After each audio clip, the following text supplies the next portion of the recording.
ಮತ್ತೊಂದು ಕಡೆ ವಕ್ಫ್ ವಿರುದ್ಧ ಜನಾಂದೋಲನಕ್ಕೆ ಶಾಸಕ ಯತ್ನಾಳ್ ಕರೆ ಕೊಟ್ಟಿದ್ದಾರೆ. ಚಾಮರಾಜನಗರದಿಂದ ಬೀದರ್ವರೆಗೂ ಜಾಗೃತಿ ಅಭಿಯಾನ ಮಾಡಬೇಕು ಅನ್ನುವಂಥ ನಿಟ್ಟಿನಲ್ಲೂ ಕೂಡ ಅವರು ಕರೆ ಕೊಟ್ಟಿದ್ದಾರೆ.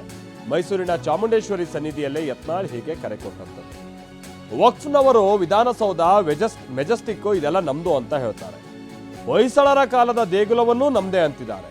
ಹೀಗಾಗಿ ಈ ಬಗ್ಗೆ ಜಾಗೃತಿ ಅಭಿಯಾನವನ್ನ ಮಾಡ್ತಾ ಇದ್ದೀವಿ, ಯಾರು ಬೇಕಾದರೂ ಈ ಅಭಿಯಾನದಲ್ಲಿ ಭಾಗಿಯಾಗಬಹುದು ಅಂತಾನು ಯತ್ನಾಳ್ ಹೇಳಿಕೆಯನ್ನ ಕೊಟ್ಟಿದ್ದಾರೆ.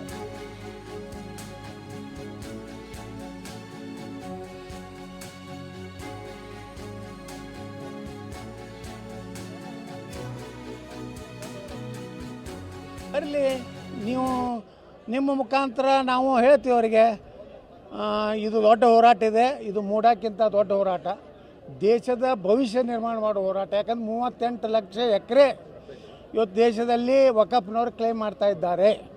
ಕರ್ನಾಟಕದಲ್ಲಿ 1,11,000 ಎಕರೆ ಇದ್ದದ್ದು ಈಗ 1.5 ಲಕ್ಷ ಆಗಿದೆ. ಅದಕ್ಕೆ ಯಾರ್ಯಾರಿಗೆ ನಮ್ಮ ಸಂಸ್ಕೃತಿ, ಧರ್ಮ, ದೇಶ ಬೇಕಾಗಿದೆ ಬರ್ತಾರೆ.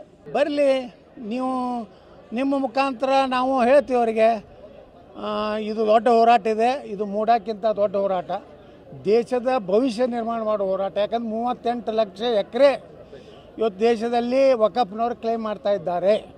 ಕರ್ನಾಟಕದಲ್ಲಿ 1,11,000 ಎಕರೆ ಇದ್ದದ್ದು ಈಗ 1.5 ಲಕ್ಷ ಆಗಿದೆ.